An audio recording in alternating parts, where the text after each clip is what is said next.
has been sent.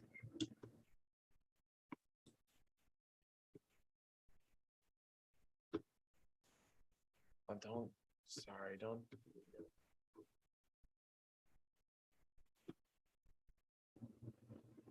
Wait, never mind. I can update the title. Nice. I thought you couldn't do that. Wrapped up the title again before going live. Stand by. Why did I just get signed out of my Google account? What the fuck? Not sure. We're live. This isn't very cool. YouTube. I don't think on YouTube. Get locked. All right. Good to go. Hello, everyone, and welcome back to episode 105 of the Salvaggio and Cratty Sports Podcast. Here for you back on a Wednesday night. Quick turnaround from the Saturday episode we had to do this past Saturday. On Wednesday night, we had some Celtics talk that we're going to get to that we probably wouldn't have expected from Saturday to now in between that time, but we're going to talk about that. We're going to talk about some stuff in the UFC, which is pretty cool. That's a first. Talk about the UFC much at all, if ever. Some NFL stuff sprinkled in and majority baseball stuff. Mm-hmm. So before we do so, Ryan, I know you were dealing with some technical difficulties and some slowness and some Zoom updates and stuff like that. So how are you doing? Yeah, not bad. Very rude of Zoom to just drop an update on me out of nowhere. It's kind of a scumbag move. But other than that, I'm doing good. Like you said, kind of a surprise Jaylen Brown trade that, again, I don't know why we have to go through this. It seems like every 2 or so weeks that we have more Jaylen Brown trade rumors to talk about, some thoughts on the Patriots. Because I honestly forgot the first day of training camp was today. There were some interesting little tidbits that came out of that. And then, yes, like you said tonight, mostly baseball. I personally, I'm sure you can chime in with a lot of this stuff, but I will be selling quite a bit of Red Sox tonight. That is my little thing I'm going to do, this little segment called selling some Sox. So we're going to do that tonight when it comes to the Red Sox, because I think they have pretty much cemented themselves as what they should be doing at the trade deadline with the series they just had against the Blue Jays and the series they're currently having with the Cleveland Guardians, who they now trail in the playoff hunt, and they're currently find themselves sitting in the basement of the American League East.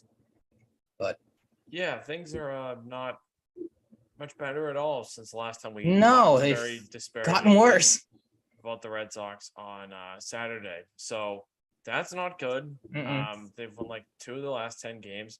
Yep. But after moments of the week, we'll get into Sox stuff, and then we'll talk some Celtics and some Patriots, because the Sox are at the forefront. Even though the deadline is until August 2nd, it's the biggest priority with how they're playing. Yep. It's rumor season. It's one of the big time for rumors and speculation and stuff in the MLB. So that is the most important priority. But before we get into that, moments of the week, mine, including at the UFC, tidbit I dropped at the beginning is what Paddy Pimblett had to say after his fight versus Jordan Leavitt, which he won on Saturday, which was him talking about how, it's okay for men to talk about mental health. There seems to be a stigma that, like, oh, it's like maybe not manly or something, or whatever the stigma is, depending on, it really depends on who you talk to. Like, oh, it's kind of weak for a man to go and talk about their mental health, whatever. It may be, I think people probably look at it in a bit different ways, but I'll pull up the video because I think it's worth listening to. It's like 1:20 long. Yeah. And Patty went through some tragedy before his weigh-in. One of his friends had killed himself, which is just never something you ever want to deal with, especially when you're fighting on such a huge stage in front of tons of paying customers and, in the arena and watching online. So for him to have the courage and, to hold up emotionally the way he did, he definitely was emotional, but to keep it together as much as he did was pretty powerful. And to use UFC and this huge platform as a way to say this, and, this could have saved lives, what he said. It really could have, and I'm just going to play the clip right now.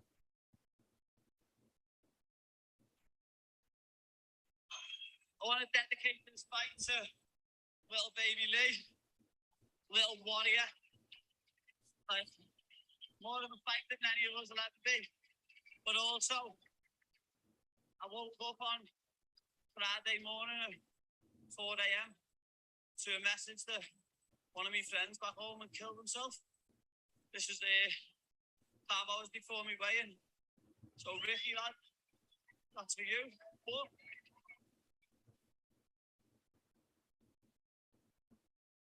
there's a stigma in this world that men can't talk. Listen, if you're a man and you've got weight on your shoulders and you think the only way you can solve this by killing yourself, please speak to someone. Speak to anyone. People will go to the funeral next week. So please, let's get rid of the stigma and then stop talking. Yeah, I mean, pretty powerful stuff, especially the line like, "I'd rather have me mate cry on my shoulder than go to his funeral next week." Like, it really, there's just so many people on top of what he said that have already gone through similar situations, like Patty having someone they know kill themselves. To use that as a platform, and in a situation where you have tons of adrenaline too, you could just go around celebrating, which he did after the fact. To use that platform was really powerful, and it's going around the internet like crazy, like it should be, and it just contributes to the rise of him and Molly McCann as well.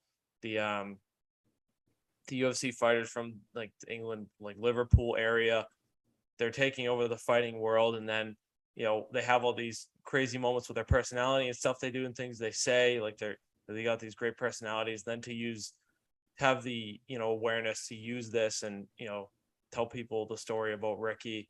And I'm not sure exactly who Baby Lee was. Maybe it's like a relative of Ricky. I'm not sure. I didn't see anything online about that, so maybe it's just something else related to the tragedy.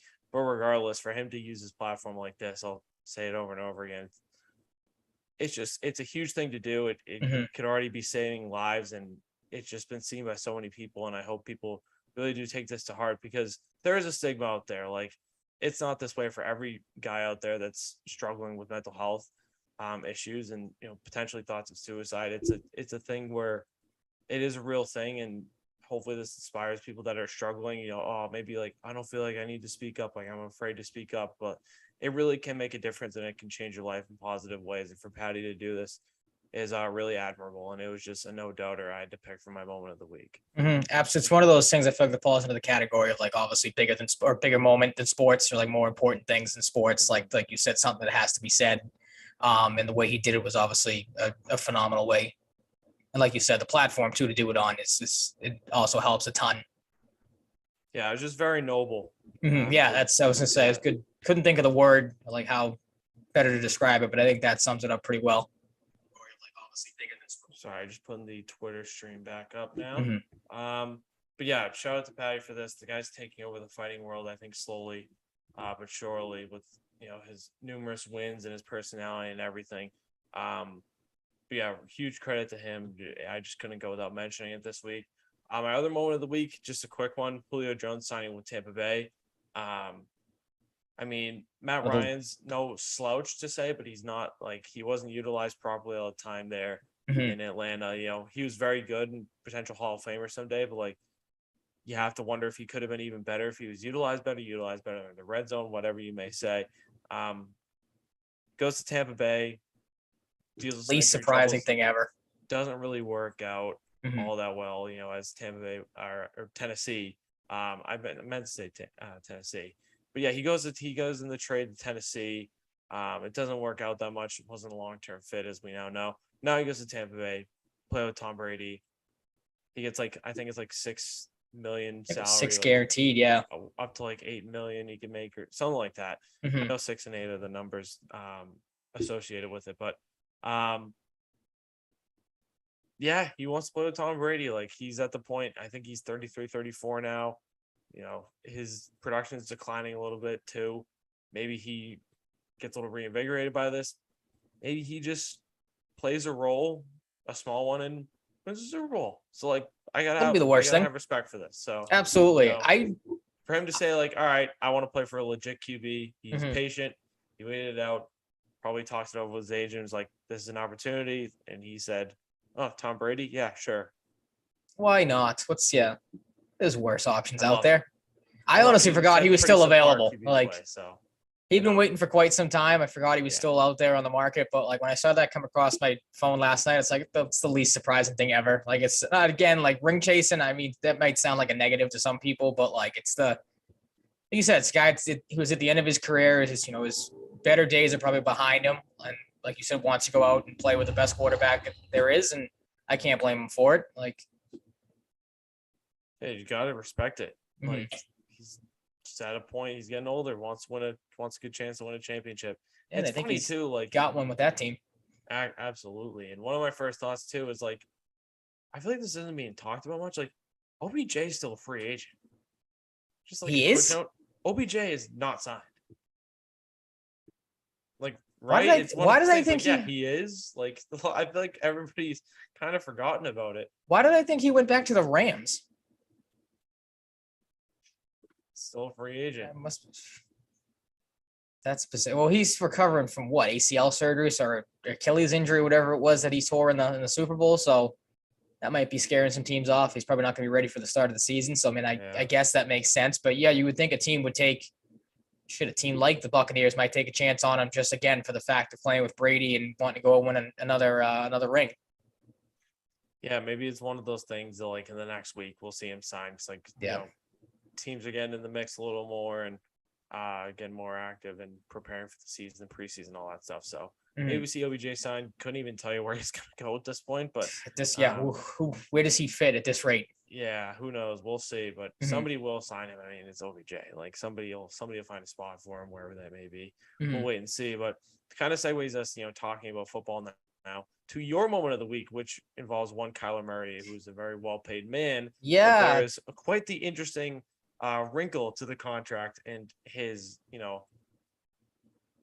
teachings he'll be I guess. I mean, I laughed out loud on his own, like reading the playbook more. And I don't know. Well, that's how I took it. I mean, the thing you're talking about is the quote. What are they calling it? The quote unquote independent study clause of his contract. Of course, people missed it. Kyler Murray, like you said, became a very wealthy man last week. Got an extension that'll run to the 2027 season with a club option for 2028. He'll be the second highest paid player in the NFL, only behind Aaron Rodgers, who's annually making $50.3 million. Kyler Murray will make $46.1. Real quick, bit of an overpay for Kyler Murray. I don't know if you feel the same way as I do, but like a guy that really hasn't, at least in my opinion, proven a ton in the NFL, hasn't won a playoff game. Now you have this that I'll get into in a second, this independent study clause that kind of makes him seem like he might not be the most reliable guy on the planet, especially when, like you said, when it comes to just reading the playbook or knowing what's going on in the offense. So were you cool when you saw, I mean, I think, what was it? It came out to $230.5 million for his entire extension. Yeah. Like I said, caught a lot of people's eyes, and rightfully so, because it's a guy that I don't know if you would put Kyler Murray up there as a guy that should be a top 5 paid player in the NFL. Yeah. Like we're at a point where you need a QB and you're kind of in a spot where like you take the risk and put the money into Kyler Murray, or you do whatever, and then you're potentially searching for a QB for years. That's true. You're trying to get into the contention window a little more.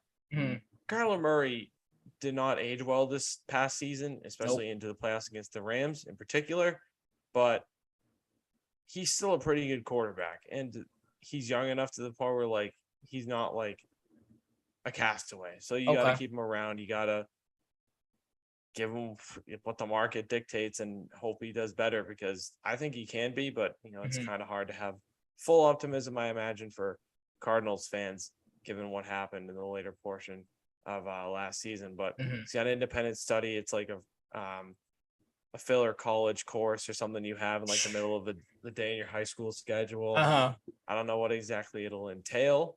I don't know how it'll end up helping him, but it's just funny to see independent study thrown around in an NFL setting versus like a classroom setting. So quite the story. You're getting $230.5 million over the next however so many years, but they do independent study. I think like, what is it, 4 hours a week?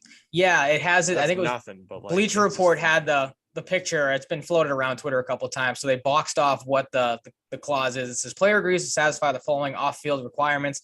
It says 1, player shall complete at least 4 hours of independent study as defined below, each week excluding any bye week during the playing season as defined below, during the term of the contract. So the independent study, quote unquote, means player studies the material provided to him by the club in order to prepare for the club's next upcoming game, including without limitation any such material provided via an iPad or any other electronic device. Time spent in mandatory meetings shall not constitute independent study. Player shall receive no credit for independent study for any period during which player does not personally study the provided material in good faith.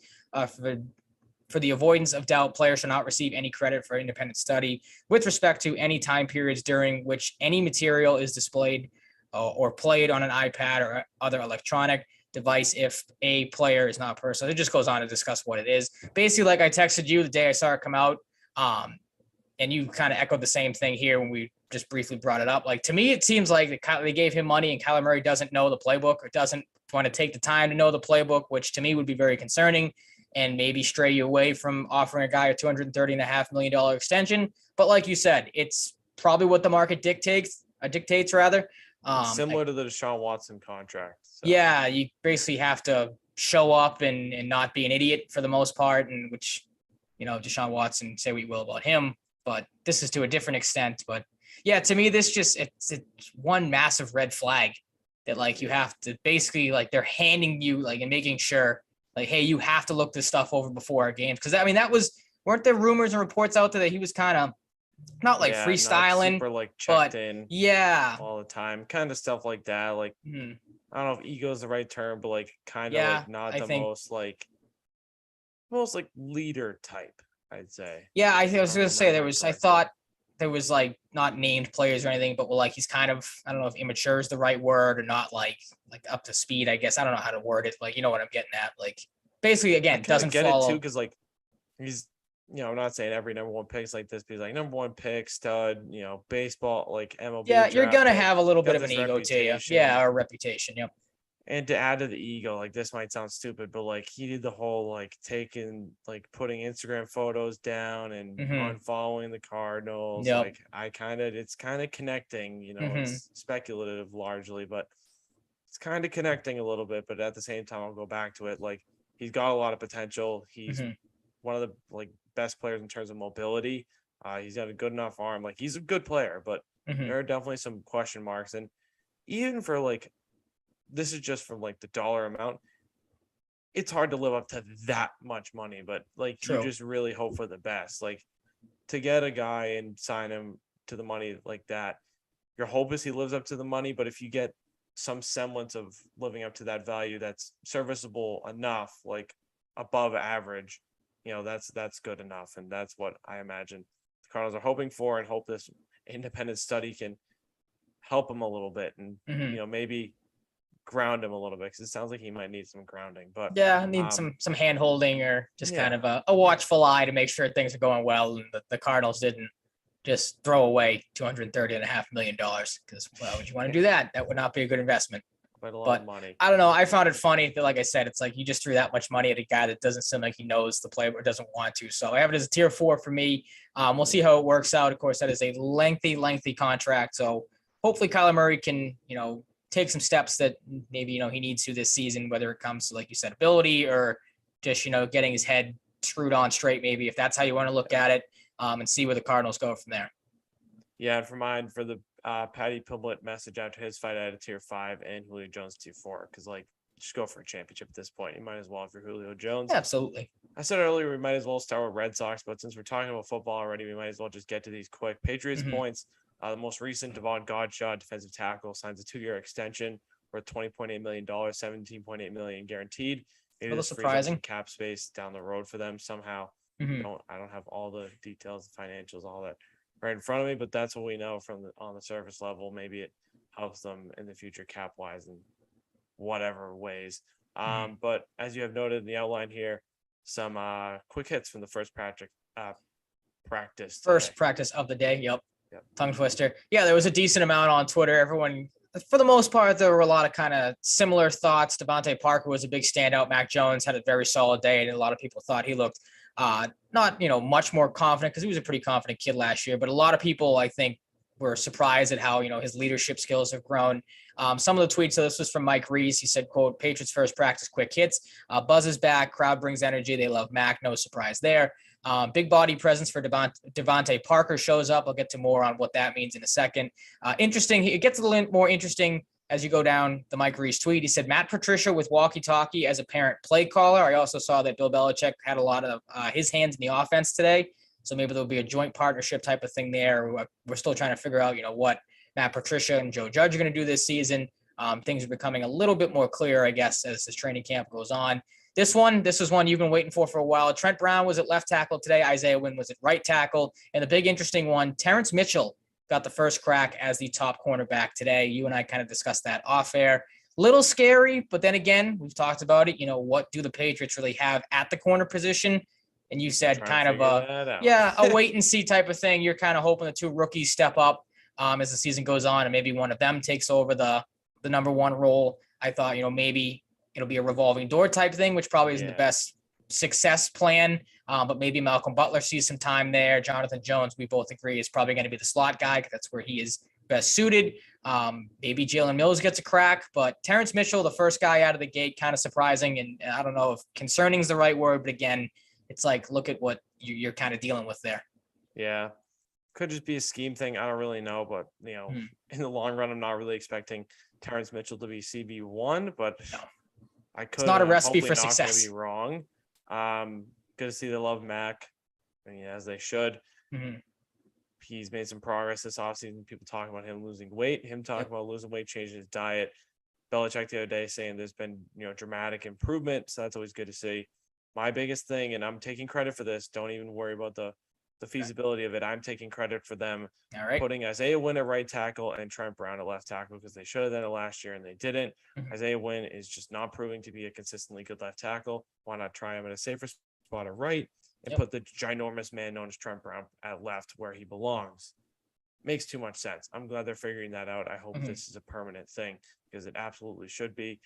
And I don't get why anybody would think differently because that's Mac Jones' blind side. Why not get the guy that's 6'8", 380 to protect the blind side and has proven to be much more reliable than Isaiah Wynn? I was going to say, you can't really have a turnstile at left tackle when, like you said, that's the blind side of Mac Jones. And again, I'm with you. Trent Brown, bigger body, makes more sense. He's played there before with the Patriots and it worked then. Why not go back to it now? And, it seems like they are taking and they've heard your cries and they are taking your advice and making the moves there. To the pod.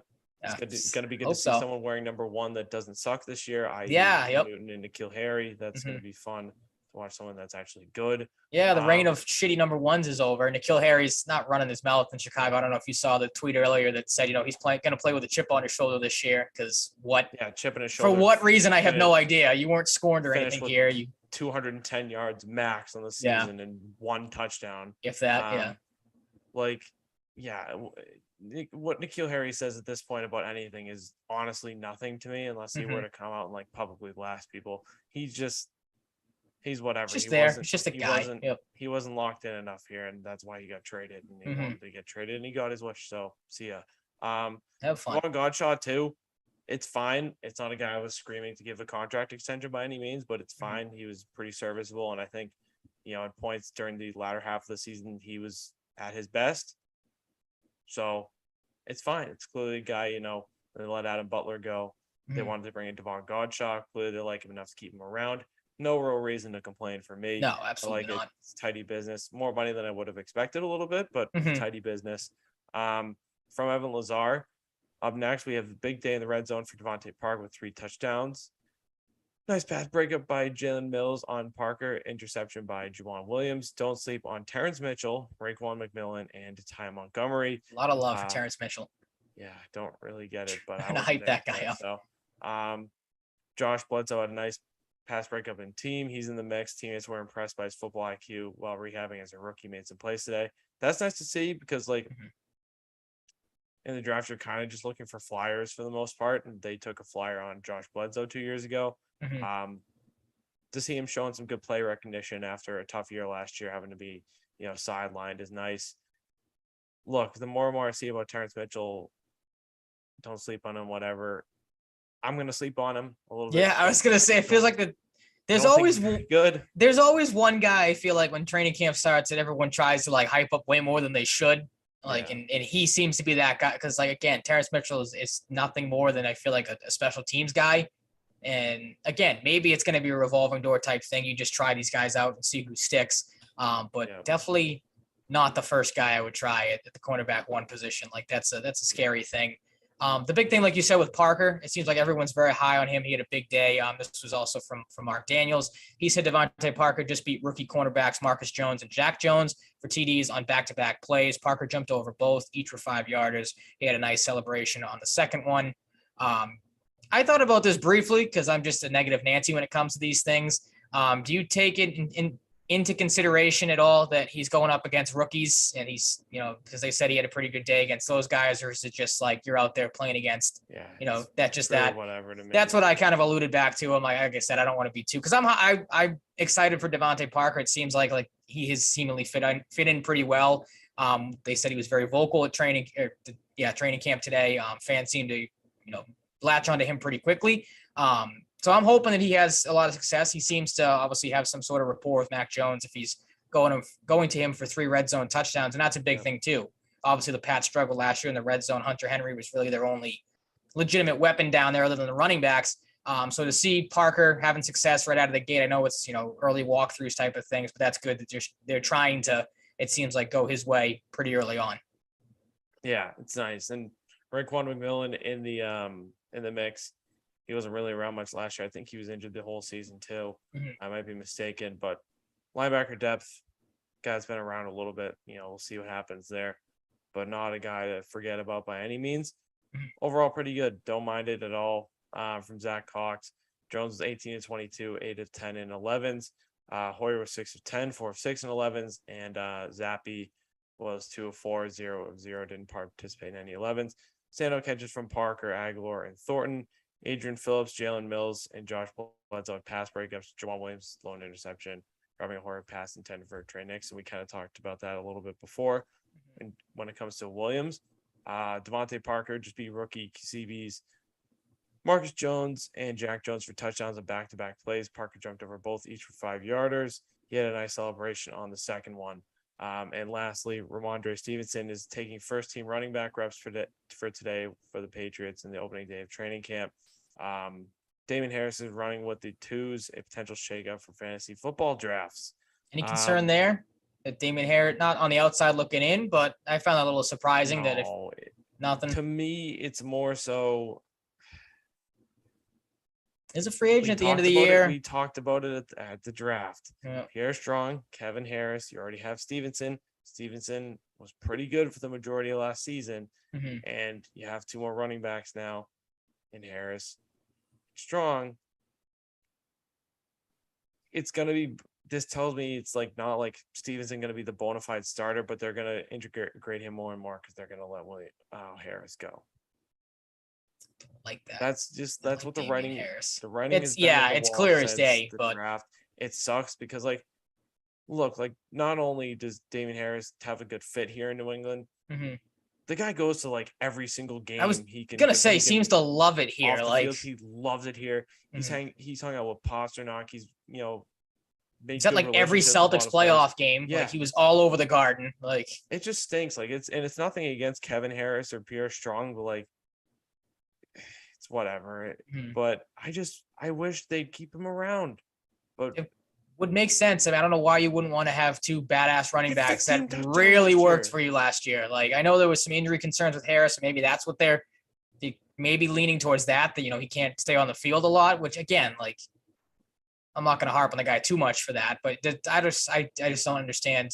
And again, maybe it's a first day thing. They want to see how Stevenson works out with the top guys, and then they'll switch back tomorrow whenever they're going to go again. They're going to try different looks. Exactly. But it is a little eye-opening that the first day you think you'd primarily run with the starters. But something obviously to keep an eye on. I'll definitely keep an eye on for my fantasy football draft because I would like to get one of those 2 guys for a running back. Yeah, the positive overall message is we're going to have a 2-headed monster and probably even a better one in some regards this year. So that's fun. Yep. We'll see how Kevin Harris and Pierre Strong end up factoring in there. But definitely interesting to note. In the corner room, like real quick, it's just I think they're just trying different things out in the corner room. It's kind of like a theme throughout training camp. You're figuring things out, but it's interesting because they're in a spot where they don't have that number one anymore. Stephon Gilmore, not around. They traded him early last season. Obviously not back. JC Jackson in LA. It's a different composition than they're used to. Like, this is their first year without both of them. So they have to figure things out. They got to try different looks, you know. And for the rookies, like, they're going to get beat sometimes. So I don't know if anybody's like freaking out about Parker being the rookies, but like, it's kind of expect that. Yeah. Ideally at the end of the year, you know, he got both of the Joneses, you know, this is not including Jonathan Jones because we don't know if he'll be back next year because he's a free agent. So that's kind of to be determined. But you're hoping those guys are in like CB2/3 roles, wherever those are. And, you know, you got to give them good reps early on against the big guys like Devontae Parker. So I like that they're giving them the reps against him. And, you know, hopefully things will continue to progress well. And, you know, we'll have some stability in the cornerback group this year because it's going to be a lot different. So that's just something we got to deal work with. in progress. It could end up working really well in the long run. Like it's going to be rocky at times this year. There's no doubt about that. But we'll see. It's a new strategy and it's a risk they're taking. So they got to try and nail it. That's why they're trying all this different stuff. They're just figuring things out. This is the stage of where they are in the off season. The practices, they're just figuring things out. Chris Blackie in the chat did say breaking news, King of the South Shore has been signed to a 1-year deal. Pats get their DB1. He's just joking around in the chat. He's talking about my uncle, who he refers to as King of the South Shore. So Okay. I figured I'd shout that out. That's pretty much going to wrap it up for some quick football talk, though, unless you have anything else to add. No, I just, like I said, wanted to get most of the quick hitters and the main points from training camp. I'm sure more stuff will come out. And like you said, maybe we'll see some different looks at corner. Maybe, you know, if the running back room is going to start to become not a question mark, but like there's some things obviously to keep an eye on there if Damian Harris continues to not, you know, go out there with the starters. But it's all, like you said, wait and see. They're figuring things out, and hopefully they can figure those things out soon and, you know, have a productive season. Yeah. Oh boy. It's just, man. Your favorite Celtics segment is coming up next, though. You always enjoy talking about these things. Yeah. Not yet. We're going to baseball first, dude. Come on. I thought we'd run through because we don't have to spend too much time on the Jaylen Brown thing. We'll finish with baseball because it's going to take the majority of the thing. Well, the Celtics stuff should take us about 10 minutes to do, if that.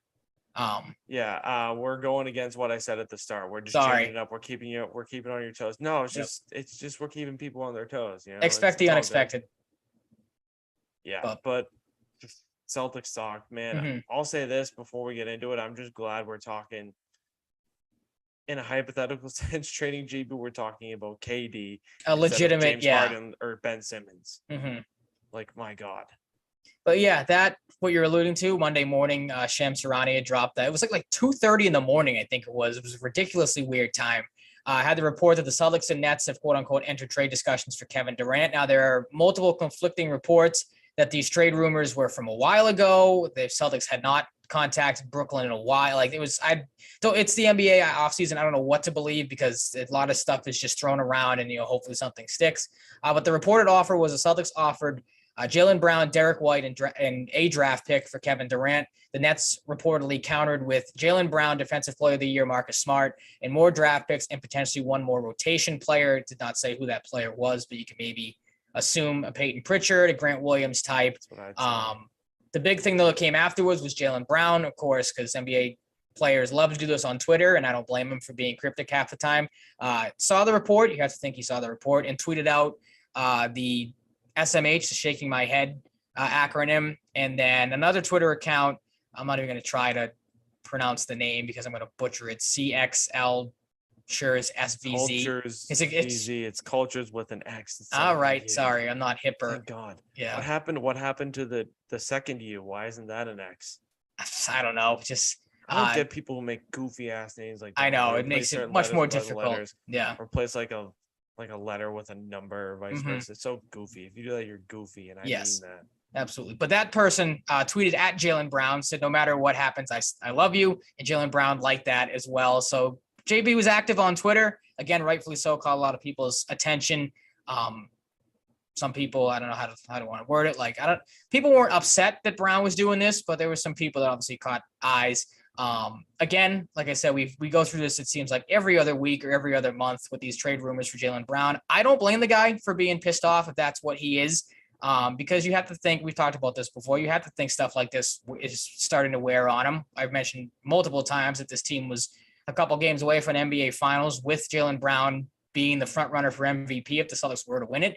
And now that they're talking about a potential trade of him for Kevin Durant, you got to think it aggravates him. And like I said, I don't blame him for pulling all this crap. And now there's reports that a lot of people seem to think he's going to test the open market. There's, stuff around the NBA that executives think is going to test free agency when that comes time. He's not going to sign an extension. So we have a potential crisis on our hands with the Celtics. I'm kind of rambling. What are your thoughts overall on the whole Jaylen Brown situation? I don't blame him for being pissed because, like you said, this happens all the time. It's always Jaylen Brown. Mm-hmm.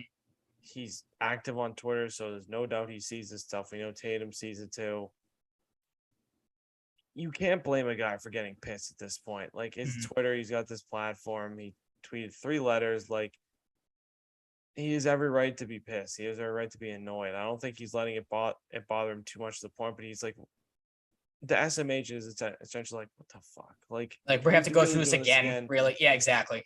It's stupid. And I get it from Brad Stevens' standpoint. If you want to throw your hat in the ring for Kevin Durant, one of the most skilled players to ever play basketball, you got to give up a premium piece or two or several. So you do it, but it's more so to me for Stevens, like putting a legitimate offer on the table, but kind of holding back. Cause like, if he wanted to be like, all right, let's get him with one offer. Let's try to get him fast. He'd offer like Brown, White, and like 3 or 4 first round picks. Like, but he's like, all right, let's throw this out there. Let's see what they think. And then we'll go from there. And like Windhorst said, like, this is an old offer. Like, this came 2-3 weeks ago. Yep. It's whatever. Like, I think Jaylen Brown is smart enough to understand too. We don't know this for sure. That like, this is just Brad like doing his due diligence.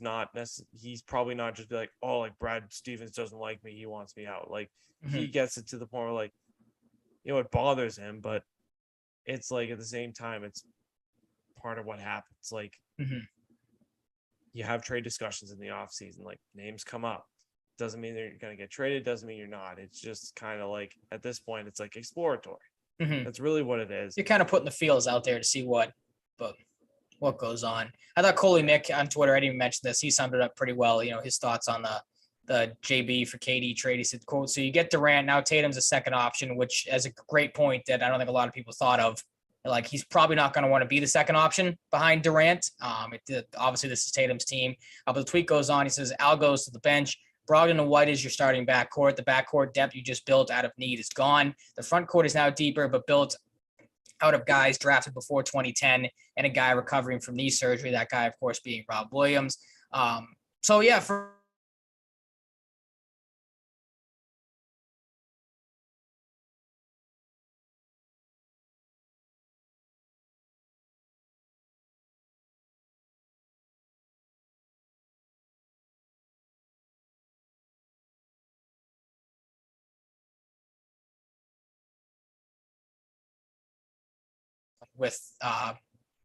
With Durant and Tatum. Yeah, you just froze for like 15 seconds. You did on mine too. I was very worried that the thing was going to shut down. So I don't know how much of that actually went out or not. But give me the cliff notes of what you said. Your window is longer to win multiple championships with Brown here than it is with Durant. Durant's 35 or will be 34 at the start of the season. Brown will be 25. Plus Durant obviously has been hurt in the past. Brown has been too, but Durant obviously had a much more serious injury. He recovered from he's only got his. I don't want to say Durant's better days are behind him because he's still a phenomenal player. Don't get me wrong, but who's on the rise more, Jaylen Brown or Kevin Durant? It's pretty obvious what the answer is. That's not to compare the players. Exactly. Jaylen Brown will become Kevin Durant once Jaylen Brown's 33 someday. But you just got very close to winning in the finals. You added 2 good pieces in Brogdon and Gallinari without giving up very much at all. Run with that core. Mhm. Like, just for a year to see how it works out. Like, I know what Kevin Durant is capable of. I know he'd give you a significantly very good chance to win next year. That's not a guarantee. You know, it's a different team, but he went to Brooklyn and everybody thought they were going to win the NBA Finals. And they fucking didn't. Blew up in their faces, yeah. The Celtics are a way different team than that Brooklyn team was. But, like, as much as it's a huge boost to have a player of his caliber, it's not a guarantee. And it's not a guarantee either. But I'd rather win with this homegrown core than Kevin Durant joining this team. And again, I want to reiterate, it's not because I don't want an extremely talented player who's one of the greatest of all time in Kevin Durant in terms of pure skill and ability. They can win with this core. They absolutely can. Right now, I've said it on the show before, I think they will. I really do think the Celtics are going to win the championship next year with this team. Like, not a lock. I'm not going to put the L word on it, but, like, I don't know if they start hot and keep it consistent enough throughout the season, I'll be all in. Like, you have my word. Like, they can do it with this team. And outside of this, my God, I do not want to hear the storylines this year of, like, oh, are Kevin Durant and Jason Tatum having a power struggle? Yeah, yep. Oh, that would come down the pipeline if that happens. Like, oh my God, like, it would be absolutely nauseating. I want to win with this core. They can win with this core. I think a lot of people believe that. You build all this just to tear it down. I get it from getting Durant, that standpoint, but, like, why tear down what you built? And it wasn't Stevens the whole time, like, at this position he's in now, but, like, you built this team. You have a lot of homegrown talent, and you can win. So do it. Makes sense to me. I mean, we've talked about it before. You went out and added the two biggest needs that you needed. I mean, yes, you lost the NBA Finals partly because, Jason Tatum didn't play well, but a big part of it too is the lack of depth scoring that you didn't have, and the fact that your bench was not as deep as maybe we initially thought it was going to be going into the playoffs because you had a bunch of unproven guys. Now you go in and get two guys, like I said, you fill two legitimate holes on your team that a lot of teams probably weren't going to be able to fill as quickly and as, like you said, as well as they did, where they didn't have to give up a lot for a guy like Brogdon, and obviously they were able to sign Gallinari, so you're just throwing money at him. Why would you make a move or a big trade like that? Well, like it said, you'd have to trade away a guy like Smart and another rotational piece, and Brown. Like, Brown was not, yes, turnover-wise, he was the problem, or one of the problems, but scoring-wise, he was not a problem in the finals. Like, it just wouldn't – it's not a lateral move. You're not moving sideways if you're trading for Durant, but it kind of puts you back in a hole where, okay, now you're like Goalie Mick had. Your depth of Brogdon supposed to be on your bench goes to your starting, point guard spot. Now you don't have a backup point guard again. So you're kind of back where you started. You have an older, again, I'm not comparing, like you said, we're not comparing, saying that Jaylen Brown is Kevin Durant, but, Brown can score, Durant can score. You kind of fill the Brown spot with Durant, and then you're back to not having any sort of bench. And, now you're down a defensive player in Marcus Smart because you don't have him either. So the thing is, too, like, correct me if I'm wrong, and I'm somehow missing something. Jaylen Brown has shown no outright indication that, like, he's going to test the market, like, absolutely in 2024. Sure, there's the lingering, like, doom of dread that because of all this stuff coming out. Yes. But, like, the Mark Murphy stuff too, when him saying, like, Jaylen loves it in Boston. He was 2 games away from a championship. He's happy and looking forward to coming back, like Kawhi, AD, and others at that level. He's going to be included in every report because of who he is.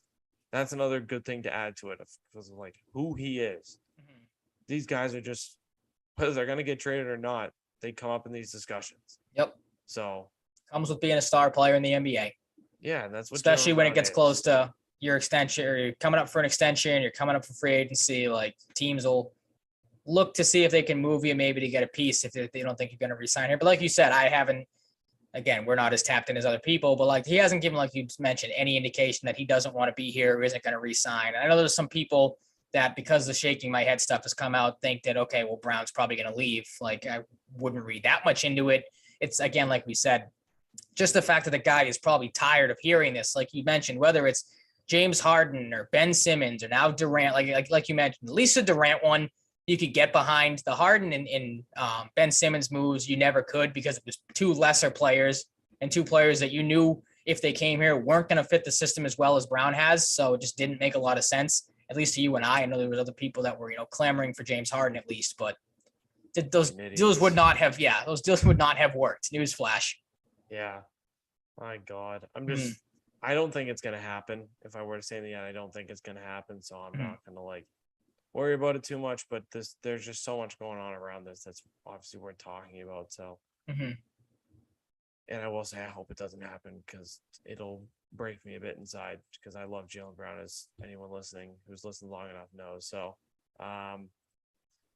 any other remaining points before we segue into the main point of discussion? Nope, just the one, like you said, rumor that we have to get to because I'm sure we'll have another one.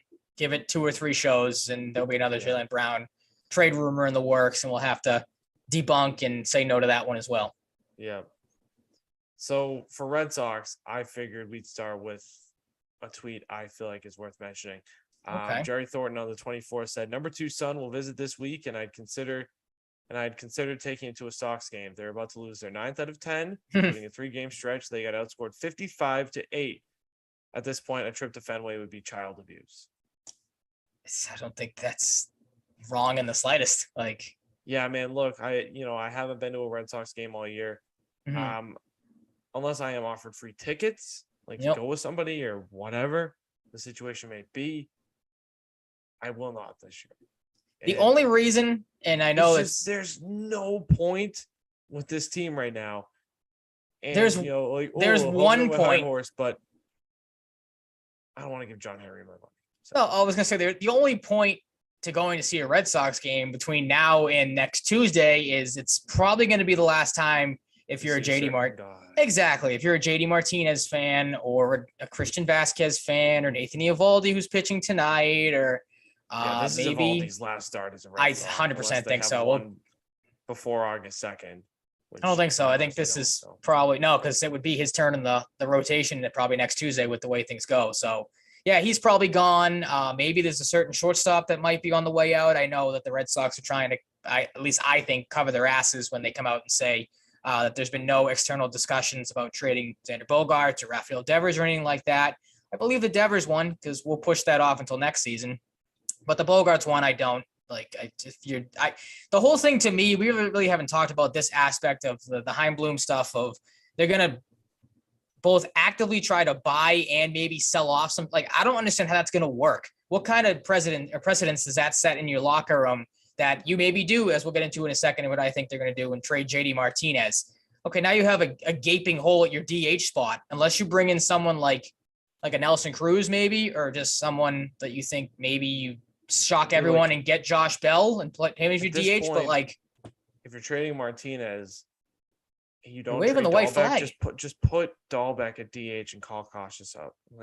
At that rate, then you're really waving the white flag. But again, that never made any sense to me. And again, I don't know how you could sell that to any players or any Alex Cora or anyone like that. That we're going to sell off one of your main bats in the lineup and still try to compete for something. It's no, that's not how this works. The buy part, I hope and I think, at least to a large extent, will be in that buy sell thing. Is the buying part is a guy like Dominic Smith, along who's thrown in a trade, but you're largely getting prospects. Mm-hmm.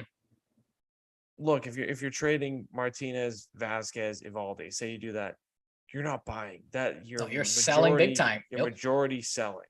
So that's the hope I am taking from that type of situation. Mm-hmm. And look, with this recent stretch of 10 or so games where you're playing so bad, if you're buying anywhere close to as much as you're selling, there's a significant problem with organizational philosophy here at hand. And Chaim Bloom is a smart enough guy to realize that they need to do the right thing here. Like we talked about last week, it's sell, sell, sell. So that's what we're going to do tonight, or what I'm going to do is I'm going to sell some, like I said, sell some Sox is what I'm coining this because I have I've done some homework looking at Fangraphs, which if people don't know, they rank each position wise, how teams have done this season. So looking at positional needs, looking at some rumors, because of course, as we mentioned before, JD Martinez, according to Buster Only, he is he's on the trade market. So his name has come up. Like I said, Sam Kennedy said that they're not going to trade Xander Bogaerts or haven't looked to. Again, take that how you will. I think that's trying to maybe save face and not piss fans off more than they can or already have. I just don't see, like you said, the recent play, how they can sit there and, they're losing tonight, only down 1 run, but, who knows if this is going to blow up at any second. Dating back to the start of the Yankee series pre-All-Star break, they've been outscored 70-24. I saw in the month of July, they have the worst, I think, starting rotation ERA in baseball. They've scored close to the worst, or had close to the worst offense. Everything's falling apart. They're dead last in the AL East. They're 3.5 back now for the 3rd wild card spot. I know we keep talking about trading JD Martinez. He's dealt with some injuries, so maybe that hurts his value a little bit.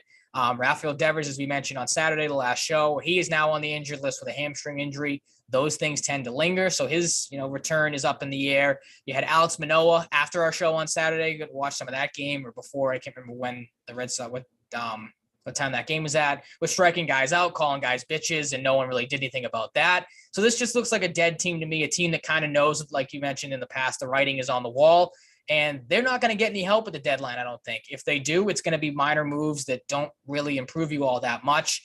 Like you mentioned, a Dom Smith type guy or a Jose Quintana, which, again, doesn't really move the needle or makes you any more competitive than you already are.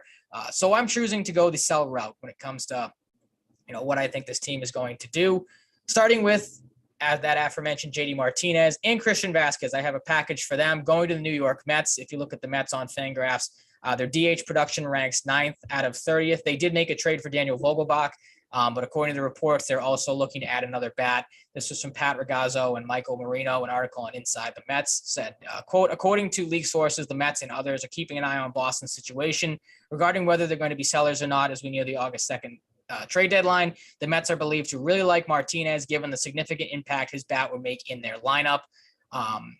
So the way I did this is I tried to, come up with trade packages and look at, previous year deals for guys that are similar, player comps to Martinez and Vasquez. We know JD Martinez has been traded in the past. That happened back in 2017 to the Diamondbacks, and what they got for him was the package of third baseman Duel Lugo, Sergio Alcantara, an infielder, and a shortstop Jose King from the Diamondbacks.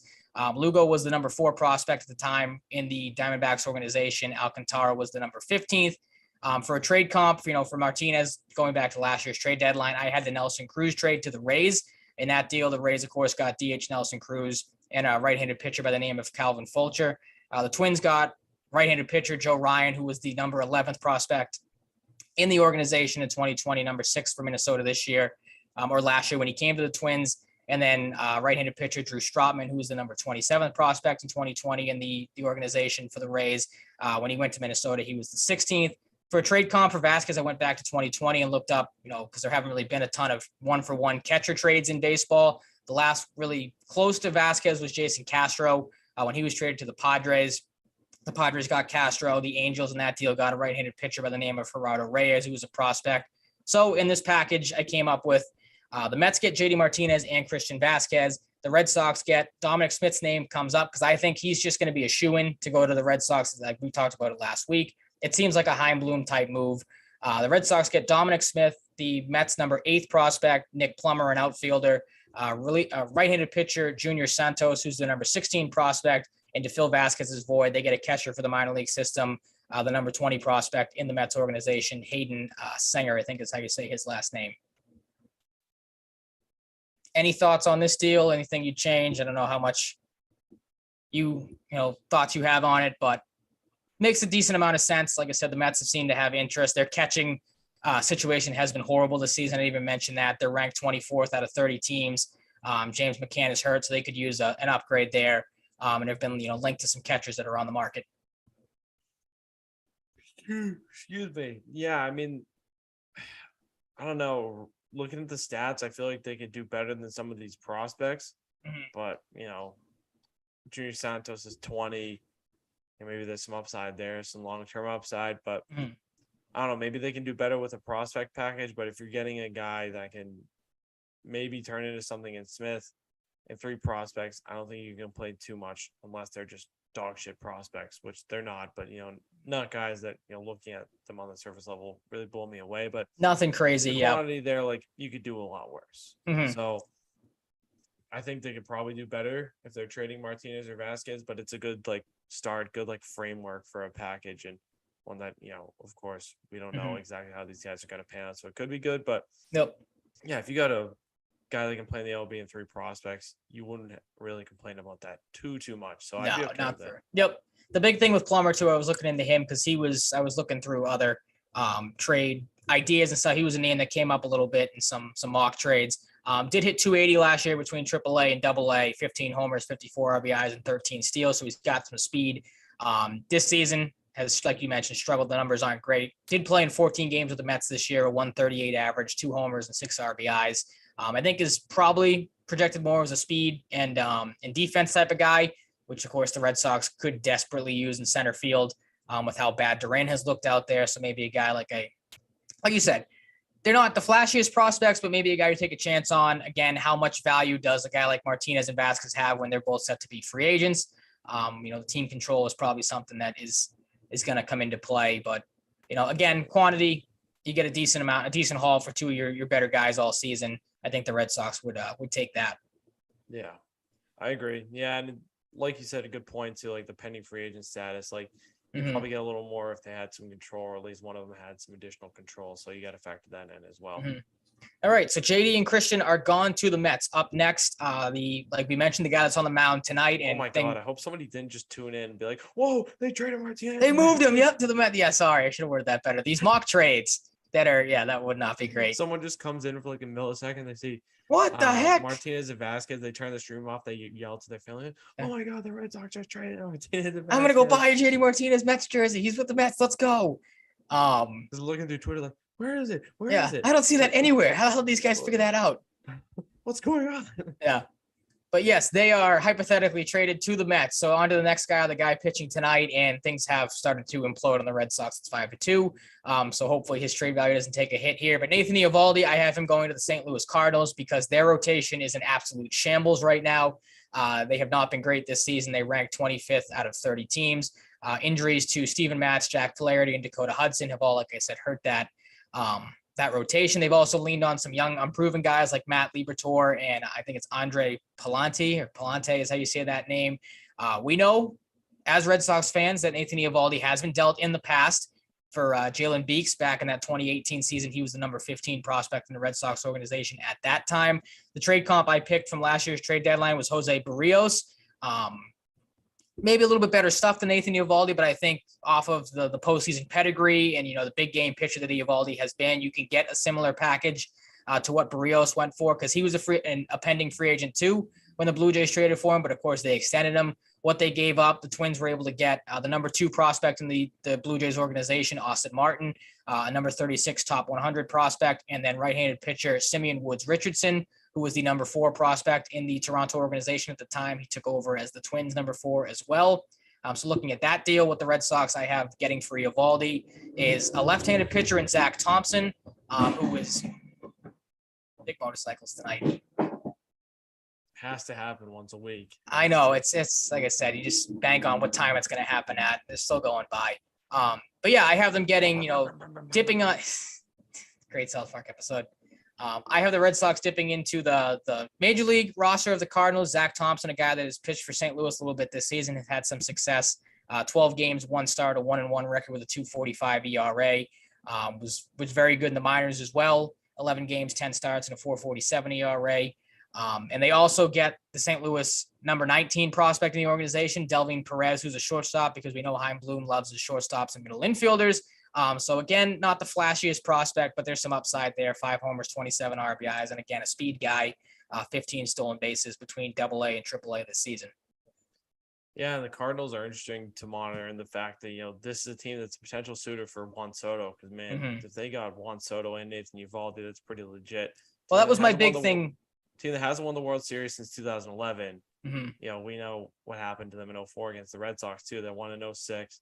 It's a team kind of trying to get into legit contender status. You make the playoffs. You got a guy that's been coined as Nasty Nate in the playoffs, and really does kind of lock in more so than not over the past few years. Has been a clutch pitcher for the Red Sox. This is a guy that should absolutely be all over, regardless of the injury-riddled rotation they've had at times. And even if they are fully healthy, I feel like this is a guy that absolutely has room for a guy like Nathan Eovaldi in the right sense. Absolutely. And yeah, I mean, this just really feels like a perfect fit.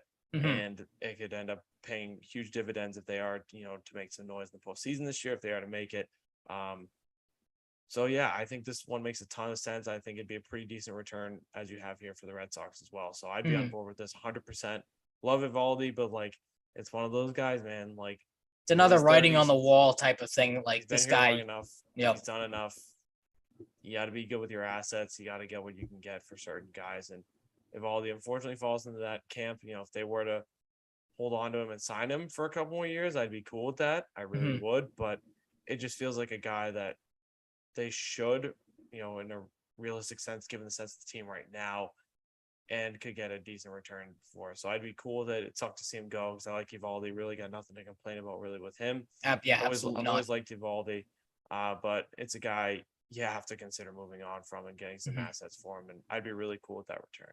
Yep. Oh, the Juan Soto thing too was kind of, I had to try to pick prospects that I thought would be around rather, because obviously if the Cardinals do make a deal for Soto, they're going to have to give up a decent amount of the top half of their farm system. And then for Eovaldi too, I mean, the Cardinals, they'd be dumb not to try to enter the Frankie Montas sweepstakes or the Luis Castillo sweepstakes, but those guys are probably going to cost a lot more than Eovaldi because they're younger.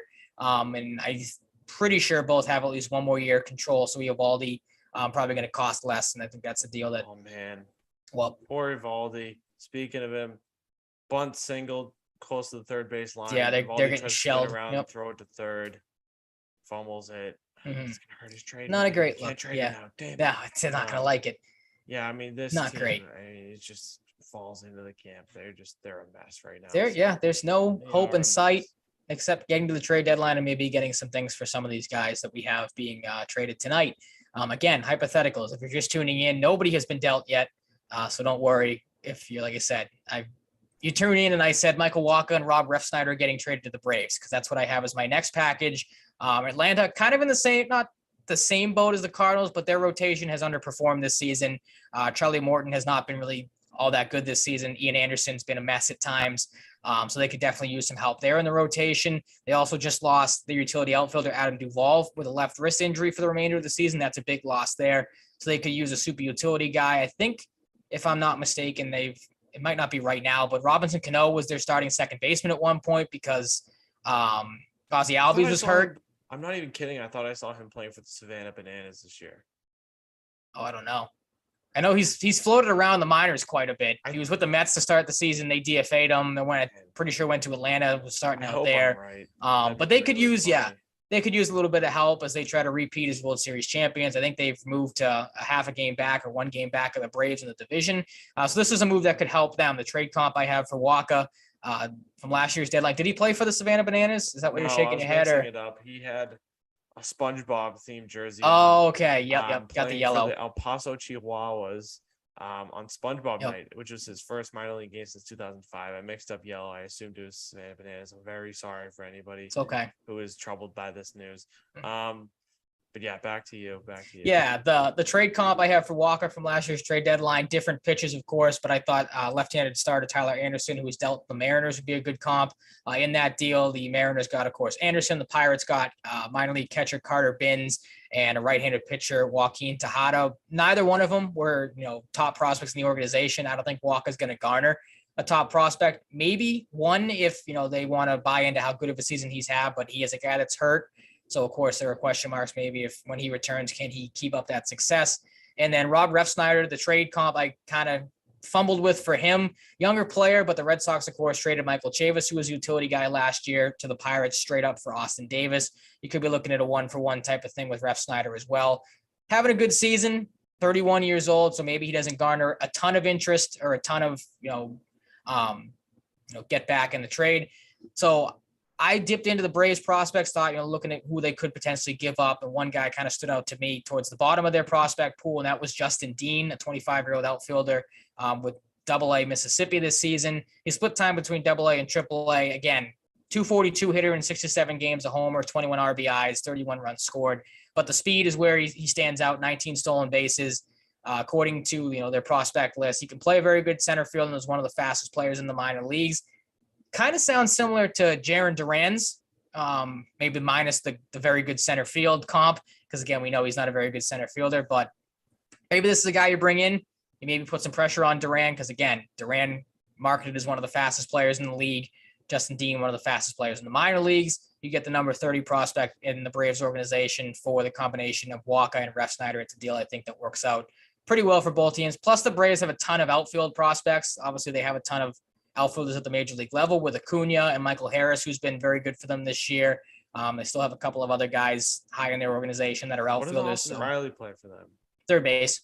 Third base, okay. Yep. Can play some left field. I think he's kind of flip-flop back and forth, but has mainly been a third baseman for them. So they don't really have a ton of spots for all these outfield prospects, and I think they might be able to get away with trading one to a team that really doesn't have a ton of outfield depth outside of, maybe one or two guys.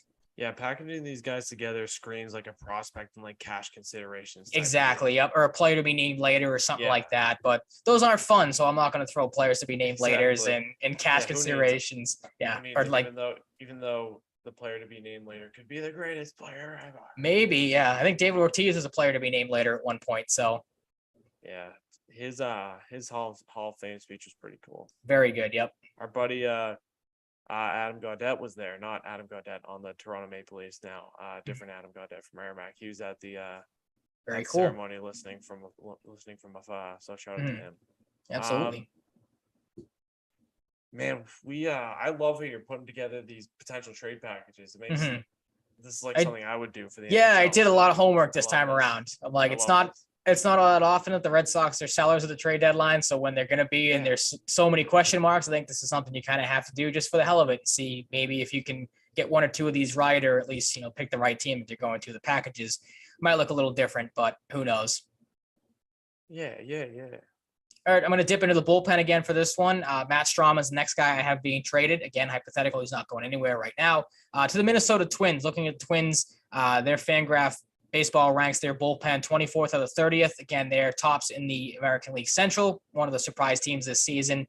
Could use some bullpen help. They're mainly a right-handed heavy bullpen, so definitely could use a lefty out there. The trade comp I have for Strom was Tony Watson to the Giants last year. The Giants got Watson. The Angels got 3 pitching prospects and Jose Marte, Ivan Armstrong, or Ivan Armstrong, I think is how it's said. And left-handed pitcher Sam Selman, who was a major league asset at the time for the Giants, was up and down between AAA. I kind of went back and forth on this one because I don't really know what Strom is going to garner. He's had a good season, but he's been hurt. So kind of, like I said, jumping back and forth. The initial offer I had was the Twins get Strom and the Red Sox get their number 21 pitching prospect, Marco Raya. And like you mentioned, maybe a player to be named later or another, minor prospect that isn't on the top 30 or the top, 20 of their organization. Or I went to, the Red Sox in previous trades. They love their power hitting first baseman.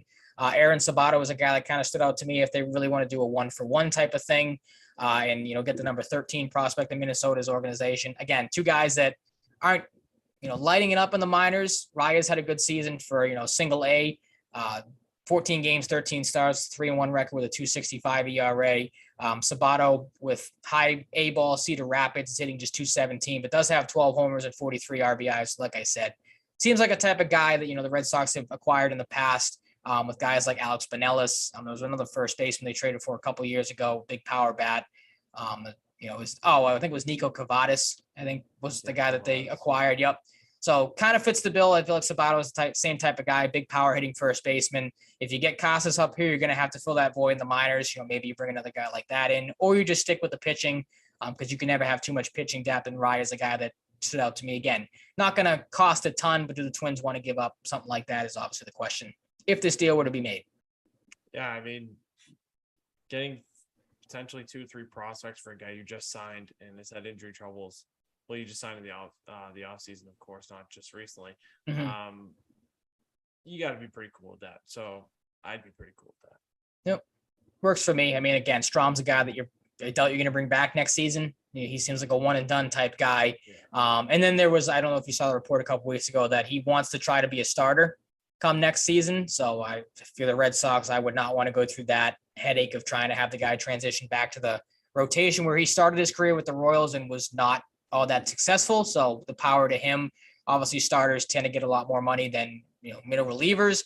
So if that's what he's going for, then again, good luck to him. I wish him the Maybe best. he'll try to be a starter, get a starting job, get the more money, and then go to someone's rotation. Like, oh no, like this sucks. I stink. Yeah, I mean, it's just cashed out. And now I'm gonna stink. I'm gonna act like it stinks. Yeah, but who knows? Yeah.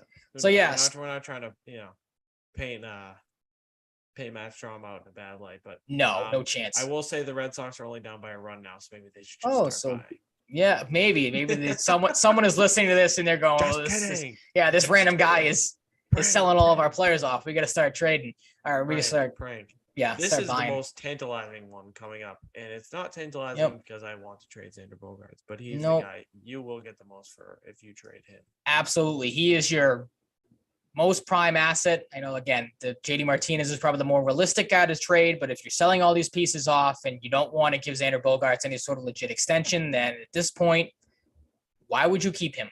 Go out and try to maybe fleece a team for him. And I found no other team to fleece more than, the guy that runs it, has been known in the past to make some pretty big deals and trade the farm away for certain guys. They don't have really any production at shortstop this season. That being Dave Dombrowski and the Philadelphia Phillies. Their production, according to Fangraphs Baseball, ranks 24th out of 30. Didi Gregorius really hasn't worked out for them this season. They've got a young prospect in the name of Bryson. DD. Yeah, crazy how that didn't work out. Bryson Stott is a guy they've leaned on, a young, number 2 prospect in their organization. I would like him back for Xander Bogaerts. The trade comp I have from last season, pretty obvious one when Javi Baez was traded to the Mets. He, of course, went with Trevor Williams, so maybe a little skewed to 2 for 1. But the Cubs were able to get outfield prospect Pete Crow Armstrong, who was the number 5 prospect in the Mets organization at the time. He was the number 77 prospect in the top 100. So, again, Xander Bogaerts, better than Javi Baez, is probably going to cost a lot more than that. So I went all out for this deal. The Red Sox acquire Bryson Stott. I think it's Jaylen Ortiz, the number 11 prospect in the Phillies organization, who's an outfielder. Crazy and again, spelling. I know, right? That's a silent H. Probably Jhailyn. Lyn. Not Jaylen, how I would spell it if I Jaylen. was naming my kid Jaylen, but all the power to his You parents, watch the so. J's probably silent, so it's like Helene or Halen or something like that, or something. Yeah, Highland, something ridiculous. So yeah, I have the Red Sox getting him to again help with the outfield depth in the minors that you don't really have, and then a pitching prospect by the name of Christopher Sanchez, who's kind of yo-yoed up and down. 10 games this season, 2 starts, 1-1 with a 3.80 ERA. With AAA though, 9 games, 8 starts, 2-0 with a 2.48. So he's a guy that's had some success.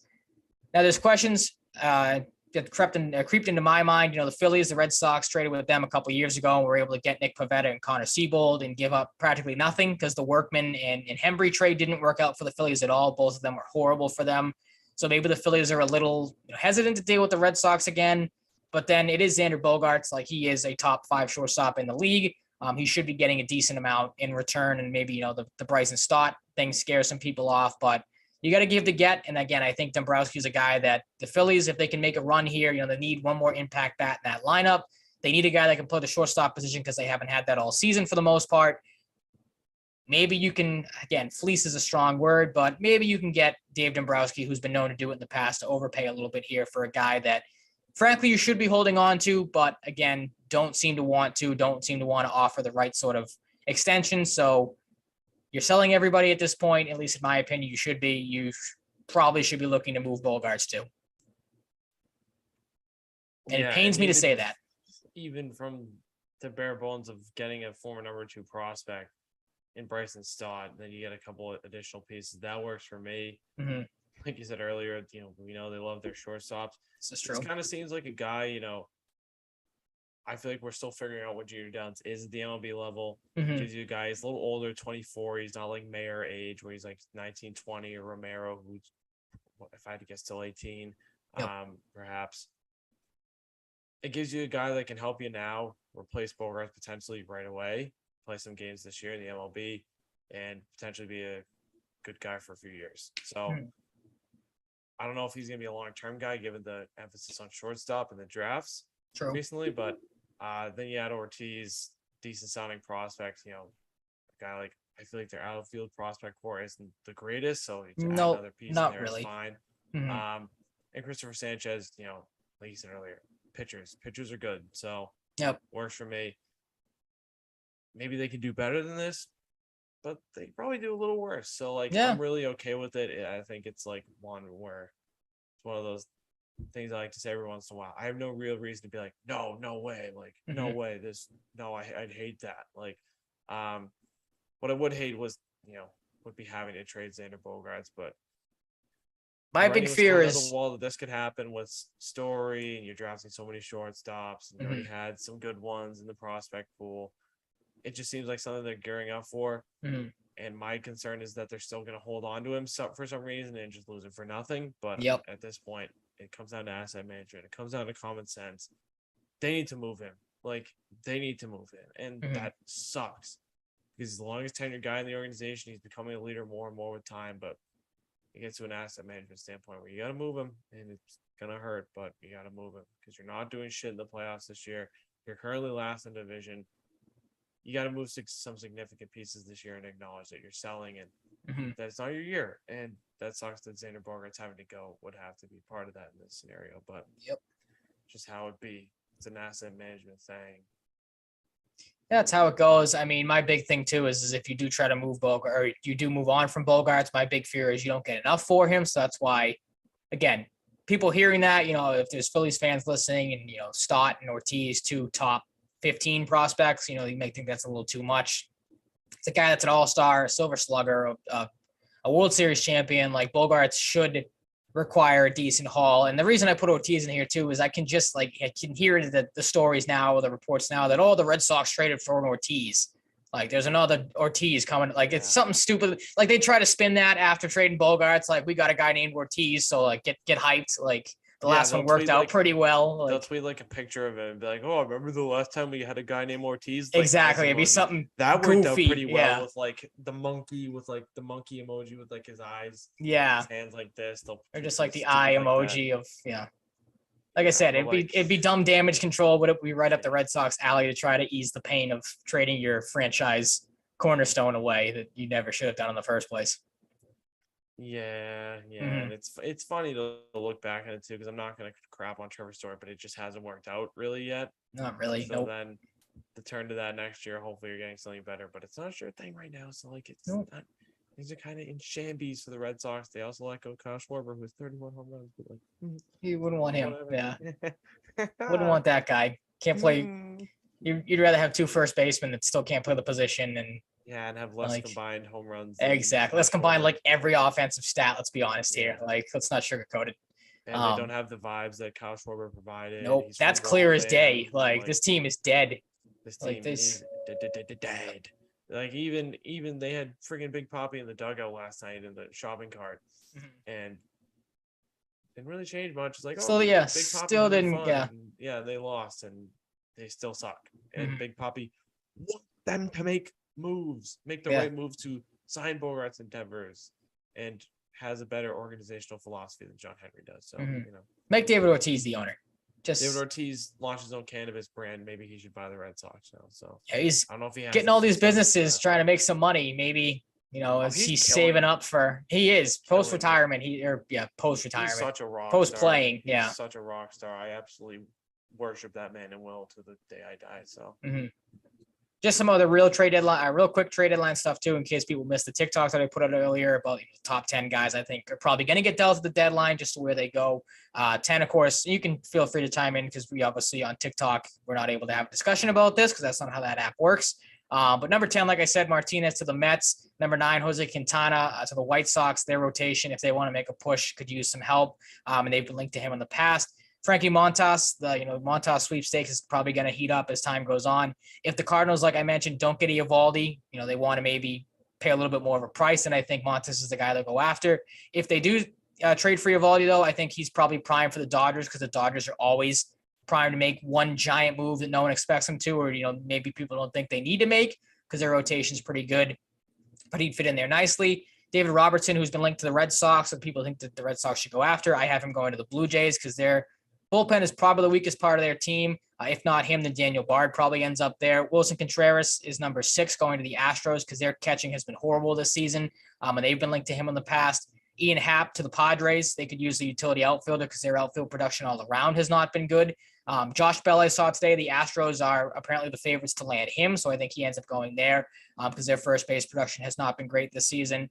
Andrew Benintendi's the really interesting one because, of course, there have been a lot of links to the Yankees, but then we talked about it briefly, the vaccination stuff. Question marks there if he can play in Toronto. Maybe that scares the Yankees off. I saw a report today that said the Braves have made him their top priority. Like I said, they could use some outfield depth now with Adam Duvall hurt, so I think he ends up there. Luis Castillo, a sneaky one. Jerry Dipoto always likes to make big moves at the trade deadline and always seems to have something pretty sneaky up his sleeve. I think if the Mariners want to make a real true push, they need to add at least one more legitimate number 1, and Castillo's that guy. And then Juan Soto, I know we talked about, you mentioned it, the Cardinals potentially being interested in him. I just think the writing's on the wall this season. I know we joke a lot about it. The Yankees prove something when you get to the playoffs. This seems like the year that they are fully invested, have their best chance. They've been the best team in baseball for the majority of the season. They've pretty much destroyed everyone. Juan Soto seems like a shoe-in to go there. I think that this is the year to make a big splash. This is the one. You have the uncertainty with Judge about next offseason. If you don't re-sign him, signing Juan Soto is a nice consolation prize to losing Aaron Judge. I think a lot of Yankees fans would be able to swallow that. And then with the Stanton injury, you don't know when his timetable return is going to be. So you take, his bat out of your lineup, you add Juan Soto to it. It's a huge upgrade there as well. It pains me to say it, but it's a deal that makes a lot of sense. And I just feel like the Yankees, they're interested, and they'd be dumb not to, try to go after and make some sort of move to get him because it would really, really put that team over the top. And it pained me as a Red Sox fan to see one of the best players in baseball end up on the Yankees. As would it for me. Mm-hmm. Oh man, I really don't want to hear that. No, would not be great. I mean, look, I'm gonna stand by my statement that the Yankees won't win the World Series this year, but if they get Juan Soto, you don't want to put a lock on it because they could use one more pitcher as well. So maybe they'll try to not cheap out. I don't want to say that, but go the cheaper route. I think they're going to be in on Montas. I saw. They've been in on Castillo since the Castillo rumors started 2 or 3 years ago. So that I saw that again today. That I think it was John Heyman had it that they've checked in on him. They've checked in on Montas. Montas would make a ton of sense for them. That's a good spot for him too. But again, if they want to make a huge splash and just say F it, we're going for the whole damn thing, like Soto, they can afford to give up the prospects they have for a guy like that. Again, it makes too much sense. He plays the same position as a guy you might lose in free agency. If you can re-sign him. It gave some questionable comments last week, so maybe. Yeah, it was very awkward. Yep. And look, you're the Yankees too. You're in on every big player that Yep. ever becomes available or ever. Never afraid to shell out money. Bit could become available for freaking Andujar and your 19th ranked prospect. Yeah. Yep. You got to go for Soto, and I hope they fuck up and lose him to the Cardinals or whoever. But, yeah, I think of it that way too. There's also the point that he could go to the Mets, which would be really would be hilarious. Yep, I would prefer a lot because you'd have funny enough too with Soto winning the home run derby. You'd have your last 3 derby winners being, of course, Alonso doing it twice, but. The big thing with Soto with me too, because I'd like to see him go to the Mets too, because I think it'd be funny, but I just don't see the Nationals trading him within the division. See, the thing with the Mets though, they have that Jimenez kid who's the number 1 prospect now, right? Would you have to give Jimenez up? I saw something about him becoming the number 1 prospect today. Jimenez for the Mets? Yeah. Why am I blanking? Maybe I'm mixing this up. They have I know their catching prospect Alvarez has been high. Maybe it's Alvarez. I don't know if that was the guy you were thinking of. Yeah, maybe that's who I'm thinking of. I don't know. It's either way, it's going to cost a ton to get him. But again, I think the Yankees, if you want to shell out the prospects, this is the time to do so. Francisco Alvarez. That's what I'm talking about. Do you think they'd have to give up him? Yes, absolutely. Any team that trades for him has to give up their number 1 overall prospect in their organization. Okay. I think that's probably going to be their number 1, 3, 5 down the and, list. two Like others. it's Like I imagine exactly. that's probably like a 5, maybe 6-piece deal. Absolutely. Yeah, absolutely. Like 4 prospects. And because I think their asking price is 3 or 4 prospects and 2 like young roster pieces, which is why the Cardinals make a ton of sense. I've seen a lot of, trades having guys like Dylan Carlson and Tyler O'Neill and then a bunch of their prospects. So that makes sense there. But again, my thing is like, I don't know if the Nationals want to trade them within the division or within the same That's the league tough to thing. come back and hurt them. Like if they can send him to an American League team where they might never have to see him again, or, play him maybe every couple of years, I think they'd be more willing to do that. Of course, he can pick to sign wherever he wants, but it comes down to 2, like the Yankees fans. I know there's Yankees fans that are probably going to want Aaron Judge to stick around, but would you rather shell out $500+ million for 25-year-old Juan Soto or 300 for 30-year-old Aaron Judge? For them, yeah, it's Soto. Yeah, exactly. It's it's very 1000% Soto. Mhm. Like unbelievably obvious answer. Yeah. And there's probably Yankees fans that would say the other side of it. Yeah, man, I'm not like invested enough to say I'm dreading it, but like it feels like it's got a very good chance of happening. Soto to the Yankees. Yep. I will say though, if they were to get Soto and still lose, that would be It'd be hilarious. Yep. We Soto. never hear the end of it. Yep. It would be maybe this would be the worst Yankees loss of our lifetime, maybe. Like Probably with the season they've had. Yep. With they get you get that Soto, piece. Yep. and maybe even a pitcher. Mhm. And they don't win the World Series, that would be all-time comedy.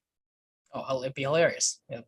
Like I said, we'd never it'd be all-time comedy. never let them hear the end of it. But Yeah. if they can make that move and then even if they lose and then they re-sign him, like you get 12+ years of Juan Soto right in his prime in that ballpark. Like, and look, for me, I care about the Red Sox, but at this point, I don't Mhm. care about the season. I don't think they're going to do anything. Exactly. Seeing the Yankees' demise is my priority. Full blown in, yeah, absolutely. Hope for the Yankees So- to fall apart mode because our baseball team's not doing well. So why would we? And with Juan Soto, I will stand by the fact that it will fall apart.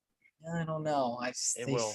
It will. This year just has a different feel to it. I'll believe it won't. They're starting to go on their run now where they've kind of fallen apart a little bit. But again, like it's right around the trade deadline. Like there are plenty of names they've been linked to. The Windhorse meme. I don't know. Again, this feels like the year. Like I said in the TikTok, push all your chips to the center of the table and go out and make the big splash, the really big splash that they haven't made at the deadline, or haven't made maybe since the Stanton trade a couple years ago. Like they really haven't done anything. I know Rizzo was a nice piece a couple years ago. Gallo at the time worked, but now looks like a horrible move. So yeah, this would be the deal. And not that they've done a lot of wrong, but this would be the deal to right that wrong. And this is also a team that spent significant money on Garrett Cole as well. Absolutely, yeah. You got to make that pay off all at some around. point. You're in on everybody. Mhm. You want to win it. Your first championship since 2009. Go get the best player available in years. Mhm. Makes a lot of sense, but for them it'd be classic. Be like, oh, they didn't want Andujar and 2 crap prospects. Yeah, we offered, our 27th, 30th, Is and Andujar 45th even prospect. on the team anymore? He is. Yep. But he's not. I don't know why for years. He's in their I've mixed up minors. Him and Gleyber Torres. He's still Where's there Gleyber too. Torres now? He's there too. Still there. I thought Torres would probably be a guy that has to go in a Soto deal. In all honesty, it would probably look like Torres. Their prospects like Peraza. Oswaldo Peraza. I've seen that name thrown around. He's him, Dominguez. I think Waldichuk is one of their better pitching prospects. So again, they have to give up a ton, but I think it's a deal that's worth making if you're the Yankees. Let's be real here. Yep. You have some other names that you want to project. Yeah, I'm not going to go too much into this. Just obviously for time restraints, couldn't add some of the other names that have been, have come up, or a lot of names that people think are going to get moved in the TikTok earlier today. The other of the 2 Reds pitchers, along with Luis Castillo, is Tyler Mahle. I could see him going to the Phillies if they can't, if they don't choose to add a guy like Michael Walker. They could go all in for one of the better pitchers. Trey Mancini, there were reports that he seems to think his time in Baltimore is coming to an end. The Brewers, if they can't get Josh Bell, I think he's a great fit there. Daniel Bard, as I mentioned, the Blue Jays is the spot there because their bullpen has not been great. Or the Dodgers. Again, the Dodgers always seem to make one sort of surprising move. They could solidify the back end of their bullpen with Daniel Bard. Sean Murphy, another Oakland product. He could go to the Cleveland Guardians because they need some catching help if they want to make a playoff push. A couple of Tigers. Andrew Chafin Blue Jays, again, just any sort of reliever they can add is something that will help them a ton. Michael Fulmer, I have him going to the Padres. The Padres just seem like a sneaky team that could maybe add one or two minor pieces to help them out. Noah Syndergaard's name has come up. The Braves, again, need rotation help. The Cardinals or the Blue Jays, again, if the Blue Jays want to just lean all in on their rotation, he's a guy I could see them making a move for. Nelson Cruz, probably going to get moved to the deadline again this year. The Padres needed a bat there. He's an upgrade. Ramon Laureano of the Athletics could go to the Giants because their outfield depth has not been great. And then some other names that have come up, but I don't think are going to move. Brian Reynolds and David Bednar are the Pirates. Jorge Lopez of the Orioles. He'd be a great piece to move, but I think he has one more year of control. And, Baltimore is still kind of in it. So maybe they hold on to him. Maybe they hold on to Mancini if they don't find a deal they like and try to make not historic, but a crazy playoff push that no one expected. And the Yankees, like I mentioned, they've kind of thrown Joey Gallo's name around a little bit, but I can't imagine he has much value because of how bad of a season he has. So he stays put in the Bronx as well. I like those picks. I think you'll probably be right on a few because you're pretty good with this stuff. I hope so. Watch me get all these wrong and come nowhere close. I'll give my quick Red Sox predictions. I think Martinez and Eovaldi are two I think will definitely be gone. I'm 50-50 on Bogarts. That might sound stupid at this point, but I have a weird feeling they're going to keep him and do whatever. Like, where they're gonna bundle that, and I think there's a good chance they ship out JBJ. I think I was thinking a team that would take him as defensive depth, outfield depth, and like, he's terrible. Like, oh wow! As you mentioned to me before with Dahlbeck, why would a team want him? I was thinking about that when it's like a cash considerations deal. You get exactly later in a very minor prospect. Like, it's a guy like some team will be like, this guy's not the worst guy to have. If we're in a pinch, we need some defense. He might go like 1 for 4 or 0 for 4, but he's really good defensively still. He's not at the level he quite was, I'd say, but still pretty good defensively. Like, I think there's a chance some team takes a flyer on JBJ. I think Ref Snyder, some team would be stupid to not take a flyer on Ref Snyder with how good he's fitting with the Red Sox to kind of revitalize things a little bit to find some sneaky value there. I'm not counting on him being traded, but I think there's a good chance, speaking of two guys we had together, I think there's a good chance Walker's traded. But the two guys I think will absolutely be traded are Martinez and Eovaldi. Bogart's very good chance. Vasquez, decent chance. That's where I'm at. Bogart's, real quick first thing on Bradley. I thought about, because we talked about this when I think it was the Giants you showed me, just having like a historically bad defensive outfield this season. You said that Bradley could help out there. My big thing is yes, I would trade Bradley in a heartbeat, but then I went back and thought about it, is if they didn't trade him during the COVID year when he had a great season, like had one of his better seasons, they held on to him that year. Why would they trade him now when he's having a horrible year and really doesn't have any sort of trade value? So, I mean, again, I'd do it in a heartbeat if you could find a team to bite on him and, like you said, give up cash or a player to be named later or something. But I just think they're too loyal to Bradley. They won't, especially after they retraded for him this year, they probably won't wouldn't trade him away to this trade deadline. Bogarts, to me too, you said you're 50-50. He seems like a guy that could, like, throughout the day, you could hear rumblings of like, well, this team's interested in Bogarts. The Red Sox have, a deal maybe in place with this team. And then as you get closer to the deadline, you have more and more reports come out. And then by the end of it, he then ends up not getting moved and stays put. And you hear, the Red Sox never could really find the right piece or the right deal to trade Bogarts. And then you're kind of, like you said, back to wondering if you'll lose him in the offseason for nothing, which would, I think, piss a lot of people off more so than maybe trading him at all. Yeah, and it just, I hate being in this spot for a guy that's like so easy to root for. Like, absolutely, it's a spot you never should have been in with this team, but with how they operate, like I said earlier, don't seem to have any sort of idea of what direction they want to go in. Like, it's a scary spot to be in as a Red Sox fan, just the limbo of not knowing what their actual plan is and if they even have one to begin with. Yeah, man, it's gonna suck when Bogarts goes. It's just like it really becomes more and more of a reality the more I think of it, and it sucks. The one thing, real quick, too, one thing I'll throw in real quick. I won't be surprised if the Cardinals trade for Bogarts. Yeah, he's been. I mean, that's kind of, to me, it's kind of him or Soto. Like they've been linked to Bogarts in the past or have asked about Bogarts. They could obviously use an upgraded short. Or actually, they've had, what's the name of the Tommy Edman moved over to short and has filled in pretty well there. So that makes me a little hesitant maybe to trade for Bogarts. But I could see it. I mean, like I said, they've been linked to him in the past, so it wouldn't surprise me. That's one of those teams, like he said, like, oh, somebody sneaks in and they're trying to finalize the deal. Maybe the Cardinals could be that team.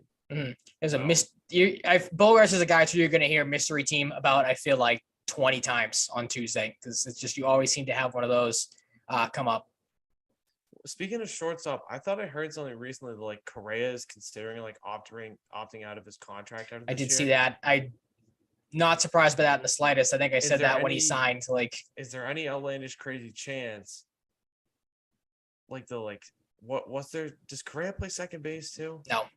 Okay, I was gonna say primarily a shortstop too. So what if they have that lingering and they like Bogarts? They try to get Bogarts and either move Bogarts to second base if they thought that was possible for whatever, or move Correa, because I thought he played second base too, but I was kind of hesitant to it, which is why I didn't bring it up initially. I figured I'd bring it up at the end. But like, what if like they go crazy mode and try and have their middle infield be Correa and Bogarts as they load up? But I don't know why I thought Correa was a second baseman in a pinch if you needed him to, and maybe you could make that work somehow. But I think he's primarily long term. Like you're thinking of Correa opting out, maybe you just go for a guy like Bogarts and make it work.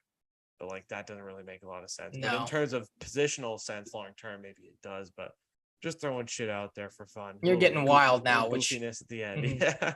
No, the one thing I thought he played a little second base. No, I must have been thinking something. I think he's one of those guys that's a stickler. Like I'm a shortstop. I'm playing short my entire career, and I'm not moving regardless. Pretty good second base though. Probably, I can't imagine he'd be bad. I mean, he's arguably the best defensive shortstop in baseball. Like I think you could hang your hat on that. The one other real quick thing I was going to say about Bogarts as we close up here, if he is traded, you kind of hope for, you really hope for a Aroldis Chapman situation like the Yankees did with him a couple years back. They traded him to the Cubs for Gleyber Torres, one of the best prospects in baseball at the time.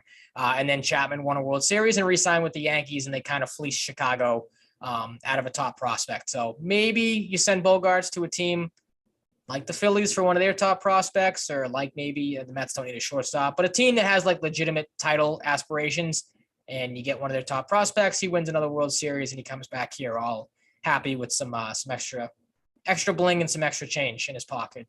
But Bogart and Martinez for Soto, straight up. There you go. Do that. Yep. I'm just gonna go into 98.5 the Sports Hub caller mode real quick. Like give up Bogarts and Bradley everything. Jr. And Mike Timlin for fucking Juan Soto kid. For that guy out in Washington. Mike Timlin. The fucking Soto guy. The draft. I think he announced a pick at the draft for the Did he? Sox. Jesus. I think so. He did something recently with the Sox.